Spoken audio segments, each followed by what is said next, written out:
Nifty and bank Nifty में क्या planning करनी है, कौन सा स्ट्राइक प्राइस सेलेक्ट करना है, कौन सा स्ट्राइक प्राइस में सबसे ज़्यादा मोमेंटम होगा, ठीक है, और कहाँ पे हमें ट्रेड लेना है, ठीक है। तो उससे पहले हम डिस्कस करेंगे जो भी हम रेगुलर बेसिस पे प्लानिंग करते हैं वो कैसे काम करती है, वो कितनी इफेक्टिव है। जो हम प्लानिंग करते हैं उससे आप प्रॉफिट कर भी पाते हैं नहीं कर पाते, वो सब चीज़ें हम पहले डिस्कस करेंगे कि हमारी प्लानिंग कितनी इफेक्टिव है, ठीक है।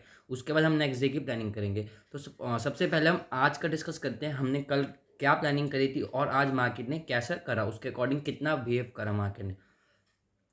फर्स्ट ऑफ ऑल मैंने आपको एक क्लियर चीज़ बोली थी कि मार्केट गैप अप खुलता है तो हम सेल साइड जाएंगे, ठीक है। मार्केट एग्जैक्टली गैप अप भी खुला, लेकिन उसके बाद मैंने आप लोग को क्यों मना कर दिया सेलिंग साइड जाने के लिए। मार्केट आप देखोगे नो डाउट नीचे आ गया, ठीक है। गैप अप खुलने के बाद मार्केट ने अच्छा खासा फॉल करा, लेकिन मैंने आपको अर्ली मॉर्निंग बोला था अभी सेल मत करो, अभी ये राइट टाइम है, ठीक है। टेलीग्राम ग्रुप पे चेक करोगे तो अराउंड मैंने 10 बजे 10 साढ़े 10 बजे के अराउंड आपको एक अपडेट करा था, ठीक है, कि मार्केट गैप अप तो खुला है, हमारी प्लानिंग भी सेलिंग साइड की है, लेकिन अभी हम सेल नहीं साइड नहीं जाएंगे। उसके पीछे का क्या लॉजिक था, बहुत से लोगों का एक क्वेश्चन था मेरे से, ठीक है।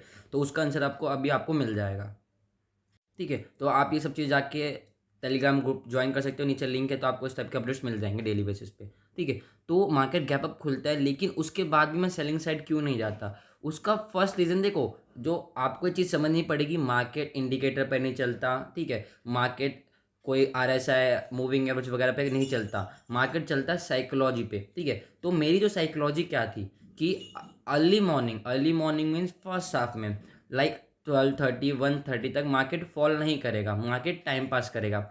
अब इस साइकोलॉजी के पीछे का रीज़न क्या था, क्यों मैंने कहा कि हम सेकंड हाफ में सेलिंग करेंगे, अभी नहीं करेंगे, अगर मार्केट नीचे जा रहा है तो जाने दो।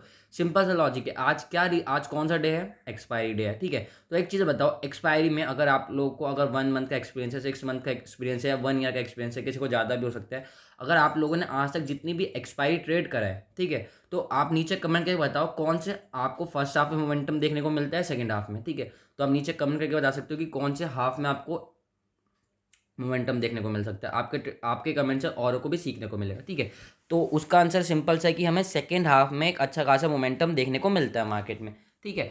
तो उसके पीछे का लॉजिक क्या हुआ है, क्यों सेकेंड हाफ में मोमेंटम मिलता है। देखो, एक्सपायरी डे है, ये क्या होता है, मोस्टली क्या होता है, जितने भी बिग प्लेयर्स है जिन्होंने ऑप्शन सेलिंग कर रखी है, वो इस दिन क्या करते हैं, अपनी पोर्शन को स्क्वायर ऑफ करते हैं, क्योंकि उन्होंने जितने भी प्रीमियम पे सेल कर रखा है, फॉर एग्जांपल उन्होंने कॉल शॉर्ट कर रखा हो 500 पे या 400 पे, तो आज के दिन वो ऑलमोस्ट जीरो हो जाएगा जैसे ही वो, ठीक है। वो जीरो हो जाएगा, उसका प्रीमियम डीके होगा। तो आज सबसे ज़्यादा अच्छा प्रीमियम डीके होता है। जितने भी बड़े प्लेयर्स होते हैं वो फर्स्ट हाफ क्या ट्राई करते हैं कि मार्केट साइडवेज हो जाए, ठीक है, वो एक्सपायरी का ज़्यादा से ज़्यादा बेनिफिट उठा पाए, ठीक है। उनका मोटिव, जो ऑप्शन सेलर्स का मोटिव क्या होता है कि एक्सपायरी का वो ज़्यादा से ज़्यादा बेनिफिट उठा पाए। एक्सपायरी में आपको पता है प्रीमियम डीके फास्ट होता है, तो जितने भी लोग ऑप्शन सेलिंग करते हैं स्पेशली एक्सपायरी वाले दिन, या जिन्होंने पहले से पोजीशन बना रखी होती है, उनका एक ही मोटिव होता है कि एक्सपायरी वाले दिन उनको अच्छा बेनिफिट मिल जाए प्रीमियम डीके का, ठीक है। तो वो जो मैक्सिमम पॉसिबिलिटी होती है इस सिनेरियो में क्या होता है कि फर्स्ट हाफ में वो ट्राई करते हैं कि मार्केट साइडवेज रहे, मार्केट में कोई मोमेंटम ना ही हो, तो उनके लिए बेटर है। क्योंकि एज ऑप्शन सेलर आपको पता है, अगर आप एक ऑप्शन सेलर हो या ऑप्शन सेलर का जो भी होता है, कि उनको चाहिए होता है मार्केट साइडवेज हो जाए, ठीक है। मार्केट साइडवेज हो जाएगा तो उनको बेनिफिट होगा, प्रीमियम डीके होगा, एक्सपायरी आज और प्रीमियम डीके फास्ट होगा, 12 साढ़े 12 1 बजे तक सारा प्रीमियम इरोड हो जाता है, डिके हो जाता है। अगर कोई किसी ने 100 रुपये पे सेल कर रखा है, 200 पे, तो वो अराउंड उसमें 10 20 5 10 रुपये प्रीमियम रहता है। तो उनको इसी चीज़ का वेट करना होता है, वो इसी चीज़ का वेट करते हैं कब इसका प्रीमियम 5 10 रुपये रह जाए, वो अपनी पोजीशन स्क्वायर ऑफ करे, ठीक है। तो अब मैंने क्या सोच के आपको सेल साइड जाने के लिए मना कर दिया। मार्केट गैप डाउन चल रहा था, डाउन ट्रेड में चल रहा था, तो जो मैक्सिमम मेजॉरिटी ऑफ पीपल क्या होंगे, ऑप्शन सेलर होंगे, कहाँ पे, कॉल राइटिंग में बैठे होंगे, ठीक है। यहाँ पे कॉल राइट कर रखा हो, क्योंकि बिग प्लेयर ऑप्शन सेलिंग ही करते हैं ज़्यादातर। और जब उन्होंने ऑप्शन सेलिंग करा, मार्केट नीचे, उन्होंने कॉल सेल करा, मार्केट नीचे आ गया। तो जिन्होंने यहाँ पे कॉल सेल करा होगा, यहाँ पे कॉल सेल करा होगा, जो BTSC लेके गए होंगे, ठीक है। पर जब ओवरनाइट मार्केट गैप अप हो गया, जब मार्केट गैप अप हो गया, जितने भी मान लो फॉर एग्जांपल जिन्होंने यहाँ पे कॉल सेल कर रखा था, मान लो 200 रुपीज़ पे, ठीक है, और यहाँ तक आते आते अब यहाँ पे प्रीमियम बच गया 40 30 प्रीमियम बच गया। अब उनका व्यू क्या था, कल एक्सपायरी है, डाउन ट्रेंड है, तो ये 30 40 प्रीमियम भी अराउंड 1 2 रुपया जीरो ही हो जाएगा, तो वो BTSC लेके चले गए। लेकिन नेक्स्ट डे जब मार्केट गैप अप खुल जाता है, तो जो उन्होंने 200 पे सेल करा था, ठीक है, तो ये अराउंड एकदम कॉस्ट टू कॉस्ट आ गया, हल्का सा कॉस्ट से ऊपर होगा या तो नीचे होगा। फॉर एग्जाम्पल आप कह सकते हो 200 पे ही आ गया होगा वापस, 220 तक चला होगा या 180 वगैरह आ गया होगा, तो इट मीन्स वो अराउंड कॉस्ट टू कॉस्ट ही आगे होंगे। तो यहाँ पे जब भी उन्होंने पैनिकनेस नहीं दिखाई, क्योंकि अगर पैनिकनेस दिखाते, वो पोजीशन स्क्वायर ऑफ करते, तो मार्केट ऊपर चला जाता। लेकिन अगर आप खुद सोचो, आपने कोई चीज़ खरीदी है 200 रुपये पे, ठीक है, वो ना आपके फिर वापस घूम के 200 रुपये पे आता है, तो आप इतना पैनिक नहीं करोगे क्योंकि ना आप अभी लॉस में भी नहीं हो ना प्रॉफिट में भी नहीं हो, ठीक है। तो आप इजीली अपनी पोजीशन को होल्ड करोगे। तो अब मेन पॉइंट यहीं पे आता है, इस एरिया में जो हमारा है मेन पॉइंट इस एरिया में आता है कि जब उनका प्राइस कॉस्ट टू कॉस्ट आ गया, ठीक है, मीन्स उन्होंने 200 रुपये पे 200 रुपीज़ पे कुछ करा था और मार्केट अराउंड फिर से 200 के यहीं पे खुल गया, ठीक है। अगर उन्होंने 200 रुपीज़ के कुछ अराउंड करा था, मार्केट फिर से 200 रुपीज़ का अराउंड खुल गया यहाँ पे, ठीक है। अभी वो नो प्रॉफिट नो लॉस की सिचुएशन में है, तो अब वो क्या ट्राई करेंगे, मैक्सिमम मार्केट स्लोली स्लोली नीचे तो आ रहा है, अब उनको फिर कॉन्फिडेंस आ रहा है अपने ट्रेड पे 180 हो गया 160 हो गया, लेकिन अभी उन्हें प्रीमियम टिके इतना ज़्यादा नहीं है। तो जो मेन पॉइंट यहाँ पे साइकोलॉजिकल पॉइंट कि ये है कि उन मेरा व्यू था पहले मार्केट को साइडवेज करेंगे, इट मीन्स कि मार्केट जब प्रीमियम पूरा फर्स्ट हाफ प्रीमियम रह जाएगा 30-40 रुपीज़, ठीक है, तब हमें यहाँ से एक पुल बैक मिलेगा और तब एक सेलिंग का देखने को मिलेगा, ठीक है। तो ये व्यू था मेन कि फर्स्ट हाफ हमारा साइडवेज रहेगा और उसके बाद हमें एक अच्छा खासा मोमेंटम देखने को मिलेगा सेकंड हाफ में, ठीक है। तो अगर आपको पता होगा, आप नीचे कमेंट करके बता सकते हो कि एक्सपायरी में कौन सा किस टाइम ज़्यादा मोमेंटम होता है।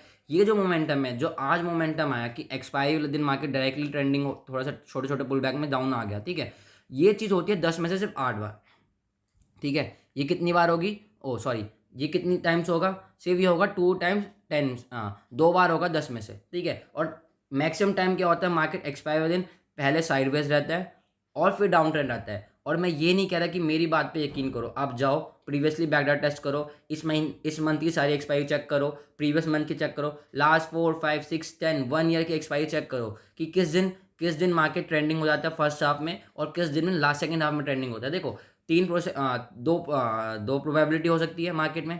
फर्स्ट प्रोबेबिलिटी क्या होगी, मार्केट साइडवेज, ठीक है, तो आप उस डे को तो अवॉइड कर सकते हो। जो आपको सेकंड प्रोबेबिलिटी क्या मिलेगी, फर्स्ट हाफ में मार्केट साइडवेज होगा और सेकंड हाफ में क्या होगा, ट्रेंडिंग, ये होगा सेकंड। और ये कितनी बार होगा, ये 8 में 10 बार होगा। तो हम इस चीज़ पे फोकस करेंगे जो 8 में 10 बार होता है, ठीक है। ये सिर्फ 2 बार होता है, ये 2 में से सिर्फ 10 बार होता है कि फर्स्ट हाफ में मार्केट ट्रेंडिंग हो गया, ठीक है। क्योंकि मैक्सिमम प्रोबेबिलिटी क्या होती है, अगर मार्केट यहाँ पे थोड़ा ट्रेंडिंग भी हो जाता है, ठीक है, तो व्यू था मार्केट यहाँ से थोड़ा नीचे आ रहा है, शायद से एक पुल बैक ले लेगा, क्योंकि उनको क्या करना है, उन्हें मैक्सिमम प्रीमियम डीके करना है, उन्हें मार्केट को साइडवेज करना है। तो मेरा व्यू था कि अगर फर्स्ट हाफ मार्केट यहाँ पे सेलिंग की साइड आ रहा है तो हो सकता है वापस एक पुल बैक लेके फिर मार्केट साइडवेज हो जाएगा। और अगर हम इस पुल बैक में फंस जाते तो हमें प्रीमियम डीके से लॉस होता है, क्योंकि आज बहुत फास्ट प्रीमियम डीके होता है, ठीक है। तो हम अगर कोई भी हम out of the money try करते हैं कि 20-30 रुपीज़ की कॉल 200 500 100 200 चली जाए, लेकिन हम यहाँ पे अगर वो पुल बैक लेता तो हम उसमें वो आउट ऑफ द मनी के ट्रेड में मोमेंटम नहीं होता, वो उसका प्रीमियम भी ऑलमोस्ट जीरो हो जाता, तो हम यहाँ पे फंस सकते थे, ठीक है। तो ये मेन रीज़न था कि मैंने फर्स्ट हाफ में ट्रेड नहीं किया, मैं एक वेट कर रहा था कि मार्केट यहाँ पे साइडवेज हो जाए, यहाँ से एक पुल बैक ले और फिर मैं उस पुल बैक में एंट्री करूँ जब वो ट्रेंडिंग मूव देता सेकंड हाफ में। सिंपल वर्ड्स में कहूँ तो मैं सेकंड हाफ में एक ट्रेड का प्लानिंग कर रहा था मोमेंटम का, क्योंकि ये दो बार होते हैं सिर्फ इस सिनेरियो, ठीक है। तो क्योंकि उसमें भी बाकी 8 बार क्या होगा, मार्केट यहाँ पे आएगा और पुल बैक ले लेगा, साइडवेज हो जाएगा, ये सब हम यहाँ पे फंस सकते हैं, ठीक है। तो इन सब चीज़ों को अवॉइड करने के लिए मैंने आज कोई ट्रेड नहीं लिया। फर्स्ट हाफ में मार्केट गिरता गया।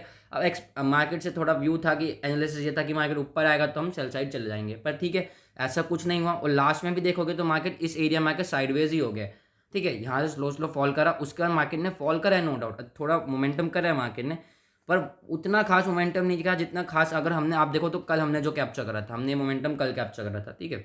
तो इस टाइप का फास्ट मोमेंटम नहीं था आज, इस टाइप का मोमेंटम था, ठीक है। चलो ये तो हो गया हमारा प्लान, हमने क्या प्लानिंग करी, क्या लॉजिक था। जिनको सीखना है उनके लिए आज की वीडियो बहुत अच्छी होगी, ठीक है। उनको एक न्यू चीज़ें सीखने को मिलेगी कि कैसे एक्सपायरी को ट्रेड करना है, ठीक है। और वीडियो को पूरा देखना, आपको और ऐसे लर्निंग पॉइंट्स मिलते रहेंगे वीडियो में, ठीक है। ओके, ये तो हमने डिस्कस कर लिया आज मार्केट में क्या हुआ, आज हमने ट्रेड क्यों नहीं ली, उसके पीछे का लॉजिक। आप इन सब चीज़ों को ध्यान रखोगे तो नेक्स्ट एक्सपायरी में आपको बहुत हेल्पफुल मिलेगा कि आज ऐसा मार्केट में हो रहा है, मार्केट हर एक्सपायरी में कैसे रिएक्ट करती है, आप प्रीवियसली जाकर चेक कर सकते हो। और इस वीडियो के भी इस फोकस करोगे, लर्निंग पॉइंट्स को नोट डाउन करोगे, तो जो भी मैंने आपको लर्निंग पॉइंट्स बताए हैं आप नेक्स्ट एक्सपायरी में यूज़ करना, आपको रिजल्ट खुद देखने को मिलेंगे, ठीक है। आप खुद ही 0 to 0 कॉल ले पाओगे नेक्स्ट एक्सपायरी में, ठीक है। तो अब कल की प्लानिंग क्या करनी है, कल की प्लानिंग फिर से वही है, मार्केट एक गैप अप खुल सकता है, प्रोबेबिलिटी आर हाई कि मार्केट एक गैप अप खुल सकता है, ठीक है। अगर मार्केट गैप अप खुलता है, अगर मार्केट गैप अप खुलता है इस लेवल के ऊपर, ठीक है, तो फिर मार्केट की रेंज यही रह जाएगी, क्योंकि मार्केट इसी जोन में फंस जाएगा। ओके, मार्केट इसी जोन में रहेगा, तो फिर आपको थोड़ा इस जोन का वेट करना पड़ेगा। मार्केट इस जोन से निकलता है तो हम बाय या सेल साइड जाएंगे। फॉर एग्जांपल अगर मार्केट इस जोन में खुलता है, निकलता है, ठीक है, यहाँ पे रेजिस्टेंस पे आता है और यहाँ पे एक ब्रेकआउट की प्लानिंग करता है, तो हम बाय साइड जाएंगे। और इस जोन से वापस यहाँ पे कंसोलिडेट के नीचे आता है तो हम सेलिंग साइड जाएंगे, ठीक है।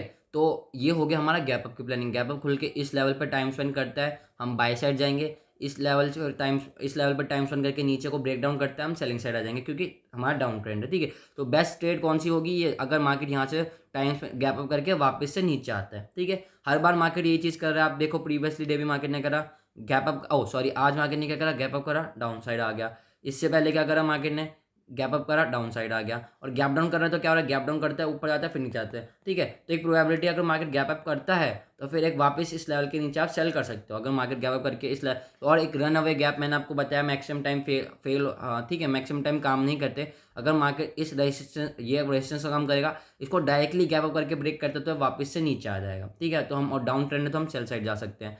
अगर मार्केट गैप डाउन खुल जाता है, अब एक ये पॉइंट भी तो है, मार्केट गैप डाउन खुल जाता है इस टाइप से, तो आपको वेट करना है पुल बैक पे, आप इस एरिया में एंट्री लोगे, ठीक है। यही लेवल होगा और इस टाइप का आपको मोमेंटम देखने को मिलेगा, ठीक है। तो अभी भी हम थोड़ा बाइंग साइड नहीं जा रहे, हम चाह रहे हैं कि मार्केट एक गैप अप करे और वापस सेलिंग साइड आ जाए, ठीक है। जो लास्ट टाइम मार्केट 2 टाइम से कर रहा है, मार्केट ने यहाँ पे करा, ओके, यहाँ पे करा, तो फिर से ये सिनेरियो हो सकता है। लेकिन थोड़ा अगर गैप डाउन खुलता है तो हम वेट करेंगे। गैप डाउन खुल के देखो क्या होता है, गैप डाउन खुलता है, मार्केट एक पुल बैक लेता है, फिर हम सेलिंग की प्लान करते हैं। तो हमने 2 लेवल्स थे मेन, हमने प्लान कर लिया अपने ट्रेड, हमने प्लान करी in the direction of trend, ठीक है। सिंपल सा एनालिसिस है, इसको फॉलो करो, सीखने को भी मिलेगा और आपको अर्निंग भी होगी, ठीक है। लर्निंग के साथ साथ आपकी अर्निंग भी होगी।